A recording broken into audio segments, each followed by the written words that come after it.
Dear student, Assalamu alaikum. Today is the class of physics for the first year. Today we will study the term equilibrium, the first condition of equilibrium and the second condition of equilibrium. And with the passage of time we will try to solve the numericals which are important given in the book. What is equilibrium? If a number of forces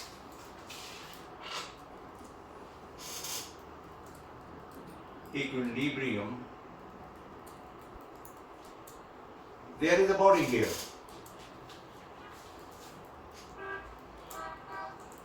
अगर मैं आपसे पूछूं इस body पर कितनी forces लग रही हैं तो योर इमीडिएट आंसर इज इस बॉडी पे कोई फोर्स नहीं लग रही.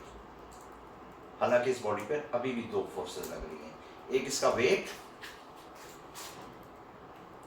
which is down और एक reaction of the surface which is the normal force, it is up. दो फोर्सेस लग रही हैं. अगर कुछ दो फोर्सेस और भी लग जाएं, say F1 is this and F2 is this, and now these are four forces. There can be any number of forces. ये चार फोर्सेस हैं, कुछ भी हो सकती हैं. अगर इन तमाम फोर्सेस का सम जीरो हो, the summation of all the forces is zero, then what will happen? We will say that the net force acting on the body is zero. And according to the Newton's second law, F is equal to ma. F is zero. This F is nothing but net force. This F is zero, so ma is zero. And all of you know that the product of two is zero. So what will happen? या इन दोनों का magnitude zero होगा या इनमें से कोई एक zero लाजमी होगा. Mass says I can never be zero. Mass can never be zero. So since mass cannot be zero, this implies that acceleration has to be zero. What is the acceleration? The rate of change of velocity is zero. There will be no rate of change in velocity. It means that number one, if A is zero, the body at rest will remain at rest. यानी acceleration अगर zero है तो body अगर rest पे है, पड़ी हुई है, then it will keep on staying there. And this equilibrium in physics is called static equilibrium. Static equilibrium.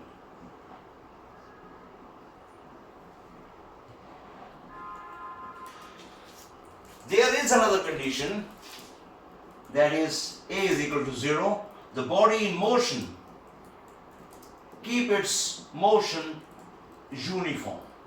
Means जैसे वो मूव कर रही है जिस वेलोसिटी से, ना उसकी डायरेक्शन तब्दील होगी ना उसकी स्पीड चेंज होगी. And this type of equilibrium in physics is called dynamic equilibrium. So equilibrium is a state in which the number of forces are acting on the body and all the forces balance each other. So the body will be in equilibrium. दो types हो गई. जब number of forces zero हुई तो and result क्या हुआ? Acceleration is zero और acceleration is zero की दो स्टेट हैं.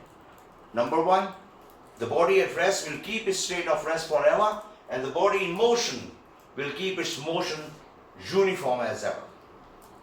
One of this state is called static and the other is called dynamic equilibrium. If a number of forces like this, it's a Cartesian plane, the body is here and number of forces are acting. F1 is acting like this, F2 is coplanar forces, and number of forces are acting like this, F3, F4. And now what will happen? देखिएगा यहाँ पर सिर्फ horizontal और vertical forces थी. यहाँ पर coplanar है और डिफरेंट एंगल्स बना रही हैं. So what will happen? The answer is very simple. We will resolve all these forces into its rectangular component. तो जब तमाम forces को rectangular components में बनाएंगे तो हर एक component या x के along होगा या y के along होगा. बिल्कुल ऐसे ही हम इनके rectangular component x और फिर तमाम x को जमा करेंगे तो अगर वो 0 हो और तमाम y's को जमा करेंगे forces को 0 हो तो this was one of the condition and this is another condition that summation of fx is 0 or summation of fy's is 0. ये दोनों वैसे बेसिकली सेम है क्योंकि ये हॉरिजॉन्टल और वर्टिकल है. ये जो नहीं है तो उसको कोप्लेनर फोर्सेस को रिजॉल्व कर लिया उसको.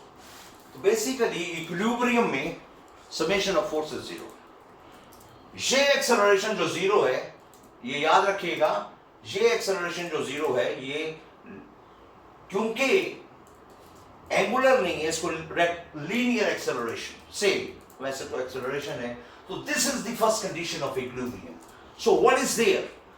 The definition of equilibrium is itself the first condition of equilibrium. Number of forces x0, y0 या f0s. तो first condition of equilibrium इसको कहते हैं, आपकी बुक में लिखा हुआ है equilibrium of forces. First condition of equilibrium. Linear acceleration is 0. और जब रेस्ट में है तो static और जब motion में है तो dynamic. And now what is the second condition of equilibrium? I will again the first condition first. If a number of forces are acting upon a body, then the summation of forces is 0. The body is said to be in equilibrium. और summation of forces 0 होगी तो acceleration 0 है. acceleration 0 होगा और rest में है तो rest में रहेगी तो static equilibrium. motion में है तो uniform motion में रहेगी dynamic equilibrium. Second condition of equilibrium. As a student of science, we must learn before studying the second condition why the second condition of the equilibrium is required, since the first condition is there. The idea is very simple. First condition में summation of forces 0 है. जरा देखिए ये body है. Look at this. Any type of body. और ये इसका से इसके गिर्द घूम सकती है. It is capable of rotating around this point. Say, and if I apply a force F here, and if I apply a force F here, F means both the forces are equal and opposite. According to the first condition of equilibrium, the summation of the forces must be 0. क्यों? अगर ये plus F है तो definitely ये minus F होगा. Equal है लेकिन opposite है तो इनका सम जो है +5 न्यूटन से and -5 newton will be 0. So first condition is satisfied. So the body must be in equilibrium. But we see that if it is capable enough then it is going to rotate.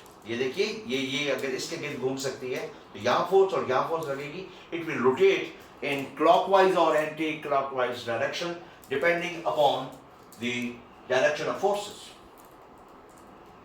So even first condition is satisfied. Even first condition of equilibrium is satisfied. But the body is not in equilibrium. It rotates like this. She will rotate in this direction. Clockwise in as far as these forces are concerned. If we reverse the forces, the direction of the torque will change. It means that if a body is capable of rotating, then even the first condition is satisfied, then it can not be in equilibrium because it is this. Linear acceleration इस condition में और ये angular acceleration आएगा, torque. So angular acceleration is there. It is capable of rotating here. And now, what will happen? the second condition of equilibrium will come into play. If a number of forces are acting, ये force किस तरह घुमाएगी, जरा देखिएगा, force किस तरह घुमाएगी, आप कहेंगे force into moment arm is the torque and force into this moment arm is another torque. तो ये दोनों टॉर्क अगर गौर करें किस तरफ घुमा रहे हैं, दोनों torque clockwise, clockwise. So there will be no equilibrium. Why? There, because the angular acceleration is not zero, rotating. So angular acceleration के लिए क्या होगा? Second condition of equilibrium is there. If a number of forces are acting upon a body, and the clockwise torques balances the anti-clockwise torque, the body will be in equilibrium. This equilibrium is called equilibrium of torques. एक छोटी सी मिसाल, एक scale, metre rod, number of forces F1, F2, F3, F4. If I ask you, will the body be in equilibrium? You will say, who knows? Calculate the torque, torques. ये दोनों torque clockwise घुमाएंगे अगर हम इसके गिर्द के दें, और ये दोनों फोर्सेस इस पॉइंट के गिर्द एंटाई क्लॉक होंगी. तो अगर क्लॉकवाइज टॉर्क का सम एंटाई क्लॉकवाइज टॉर्क के सम, क्लास 9th वालों ने ये एग्जांपल्स पढ़ी हुई हैं, ये जरा नहीं देखी. देन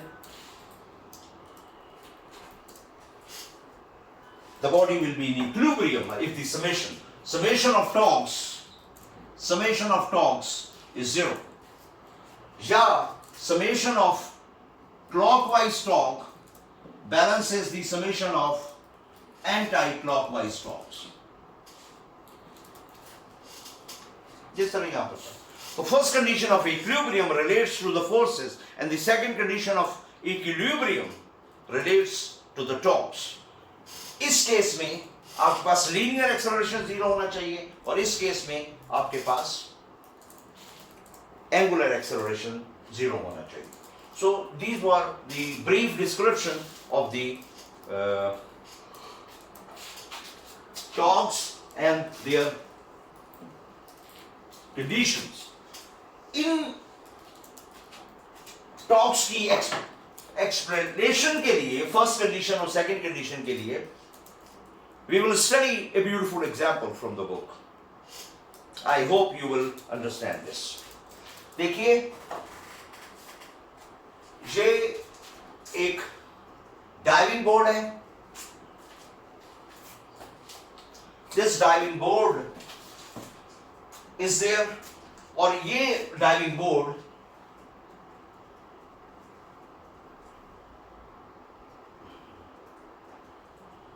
फिक्स हुआ हुआ है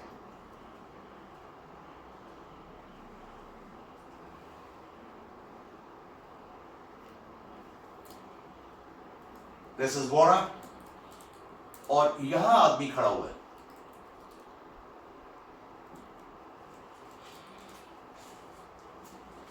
आपने ये देखा होगा कि the man pushes himself down and then jumps up and falls into the water.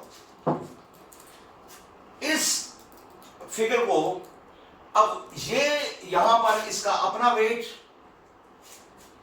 300 Newton, और इस डाइविंग बोर्ड का वेट 200 न्यूटन है. और डाइविंग बोर्ड का अगर वेट 200 न्यूटन है, आपको पता है बोर्ड जो होता है, ये जो डाइविंग बोर्ड है, इट्स ऑफ रेक्टेंगुलर शेप, इस किस्म का होगा, ऊपर से देखेंगे, और रेक्टेंगुलर शेप का जो सेंटर ऑफ ग्रेविटी है वो इसके डायगोनल्स का पॉइंट ऑफ इंटरसेक्शन है, और हम इसको तकरीबन सेंटर में मान लेंगे. वो 200 न्यूटन है.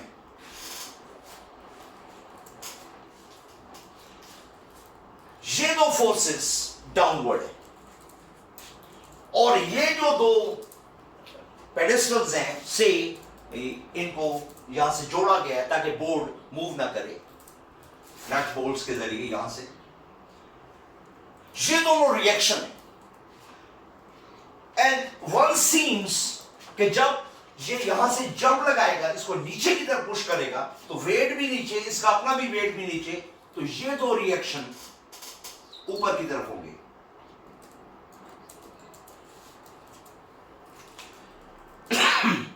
as a convention I am taking that, not convention, as a imagination कि ये दो ऊपर होंगे. My science will tell कि R1 और R2 की डायरेक्शन कहाँ होगी. My science will tell. Before this, solving this, I am assuming that both of them are upwards. What is the numerical? What is the problem? ये diving board, इस पे एक athlete खड़ा हुआ है, इसका अपना वेट इज 300 न्यूटन. इस अपने डाइविंग बोर्ड का जो वजन है वो 200 न्यूटन. और याद रखें वजन जो होता है वो डेफिनेटली सेंटर पे होगा. ये मैं इसका सेंटर यहीं शो कर सकता हूं, वैसे यहां पर होगा 200 न्यूटन. गिवन है डेटा, ये याद रखिए. Weight of the boy is 300 Newton. Weight of the board 200 Newton. ये डाटा यहां लिख लें, सॉल्व वहां कर लेंगे. मुझे यहां एक चीज देखने दें. ये 4 मीटर लॉन्ग है. ये पूरा बोर्ड 4 मीटर लॉन्ग है. Length of board is 4 metre. और तो डेफिनेटली यहां से यहां तक का फासला 2 मीटर होगा सेंटर, और यहां से यहां तक का फासला 2 मीटर होगा. और ये याद रखिएगा जो इन्होंने फिगर दी हुई है, I can not challenge that. यहां से यहां तक 1 मीटर और यहां से यहां तक 1 metre. Why I am saying that? Because I have to follow the book में ये डाटा न्यूमेरिकल में नहीं लिखा हुआ लेकिन दिया हुआ है. तो फिर यहां से यहां तक कितना होगा? 2 metre. And now, what has to be find out? R1 and R2. R1 निकालना है और R2 निकालना है. Weight is a force, and force has got a direction. Dear students, अगर मैं इसको plus 300 लूं और इसको plus 200 लूं, they are downward. So downward को मैं positive ले रहा हूं. Very important. So these reaction must be upward. Okay? And now solution क्या होगा? यहां पर देखिए, ये फिगर बनानी पड़ेगी. ये 4 मीटर, ये आपका वेट 300 उस एथलीट का. अब एथलीट नहीं बना रहा. और ये आपका रिएक्शन R1 और ये आपका रिएक्शन, ये सेंटर है, ये आपका रिएक्शन R2. यानी ये वो जगहें हैं जिनसे उसको ग्रैब किया हुआ है, फिक्स किया हुआ है. तो हम, और ये उसका वेट बोर्ड का 200 न्यूटन. एंड नाउ ये पॉइंट ए, ये पॉइंट बी, पॉइंट जिस बुक में है उस तरह ले ले. ये पॉइंट सी और ये point D. We can change this. You can take any number.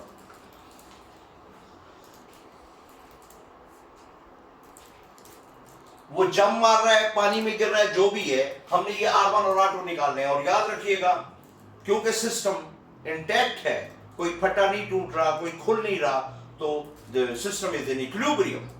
So according to the first condition, since the system is in equilibrium, so according to first condition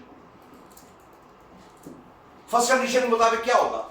The summation of upward forces and downward forces. याद रखिएगा, summation of fx is 0 and summation of fy's is 0. याद रखिएगा x के along यहां पर no force is acting along the x direction, only the vertical forces. So summation of fy's is 0. fy's में क्या होगा?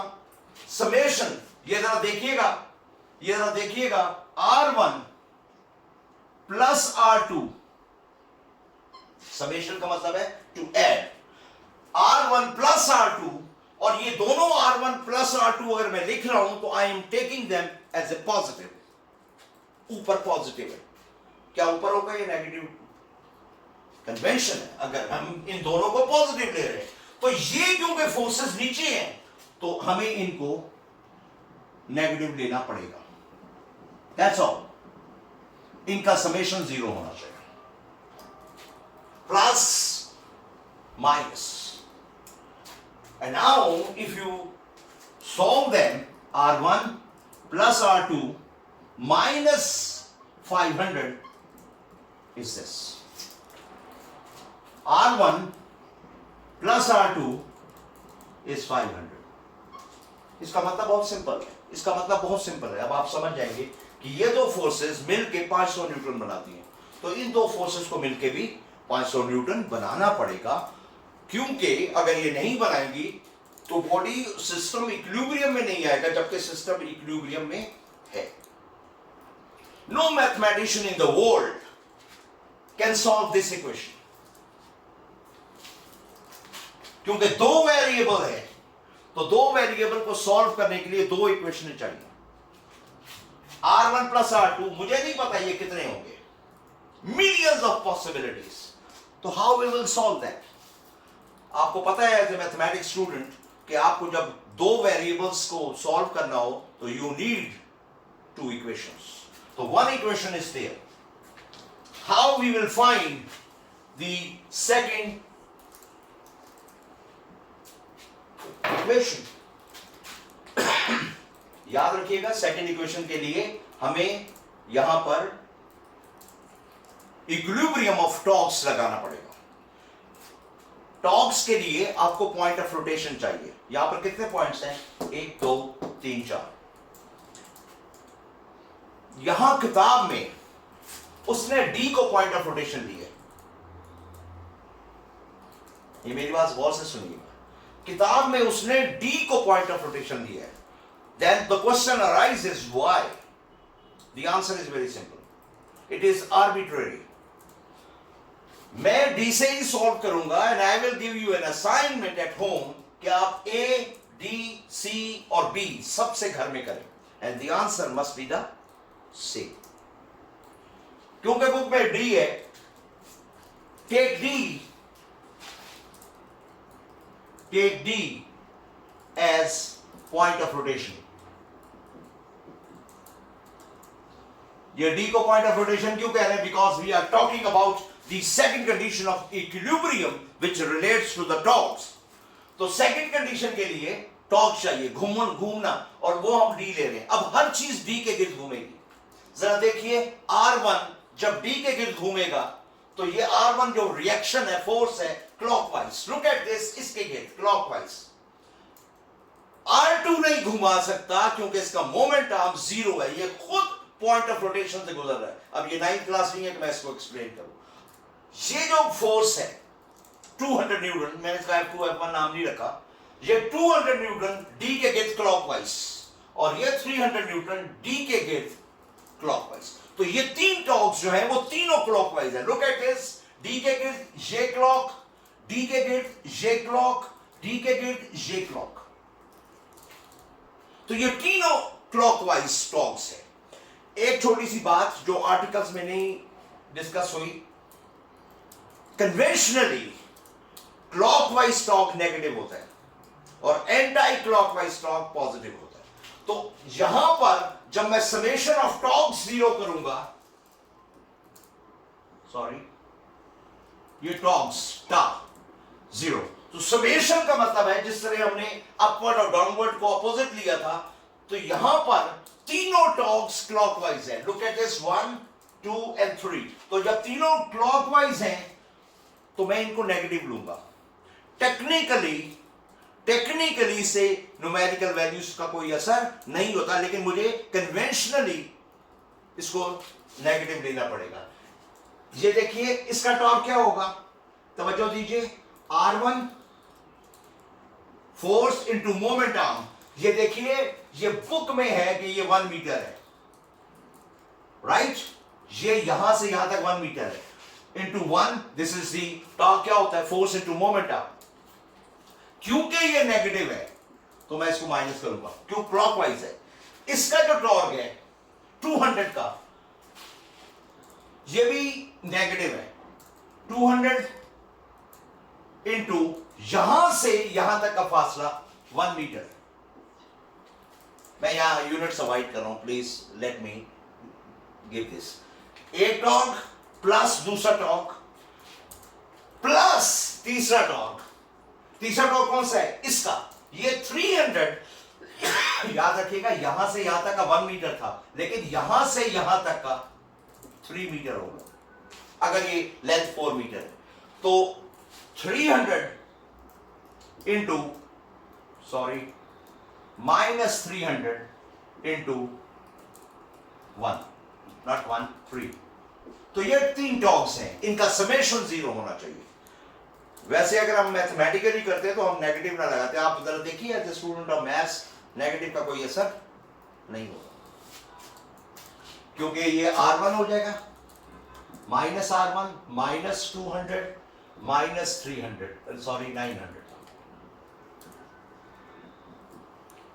लेकिन एक फायदा हो जाएगा।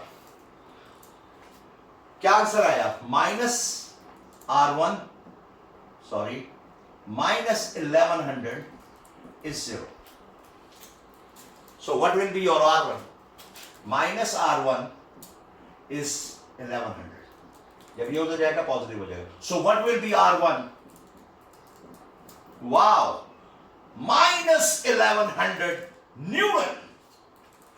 ये दोनों पॉजिटिव है। Look at this. ये दोनों पॉजिटिव है। तो R1 को मैंने ऊपर की तरफ लिया था, लेकिन टेक्निकली ये खुद भी ऊपर की तरफ है। Minus 1100 minus, because this is plus. And now being a student of mathematics, R1 plus R2 किसके बराबर है? माइनस 1100। सो R1 की वैल्यू क्या आएगी? R1 is minus 1100 plus R2. R1 is what? R1 plus R2 is 500. I'm sorry. R1 plus R2 is 500. Minus into this is 500. So R2 की value क्या आएगी? 500 plus 1100. Beautiful, beautiful. This R2 is 1600, not 1600 plus 1600. Plus does matter. Plus का मतलब है ये जो मैंने R2 खुद इमेजिन किया था कि ये जब जंप मारेगा तो ये जो नट बोल्ट के साथ फिक्स है बोल्ट, ये ऊपर जाएगा। Look at this, ये भी ऊपर और ये भी ऊपर, reaction which is called the reaction, हालांकि वो फिक्स है। लेकिन यहां पर R2 की वैल्यू प्लस 1600 है। प्लस 1600 का मतलब है कि ये जो कन्वेंशनली मैंने लिया था ऊपर की तरफ, दैट वाज एब्सोल्युटली रॉन्ग। जो कन्वेंशनली ना कहें, जो मेरी इमेजिनेशन थी, सो इट वाज डाउन। तो ये R2 आपका डाउन होगा, क्योंकि आपने जो डाउन्स हैं वो पॉजिटिव लिए। R2 आपका पॉजिटिव है और पॉजिटिव जो है वो डाउन है। तो ये हम आखिर में इसको करेक्ट कर लेंगे। अगर हम इसको शुरू में ही करेक्ट कर ले तो basically we are not a scientist और ए स्टूडेंट ऑफ साइंस, तो ये तो नजूमियों वाली बात होगी। I hope you understand this. ये न्यूमेरिकल बार बार सॉल्व कीजिए। ये न्यूमेरिकल इस आर्टिकल्स को आपको बहुत खूबसूरत एलेबोरेट करेगा। Thank you very much. अस्सलाम वालेकुम।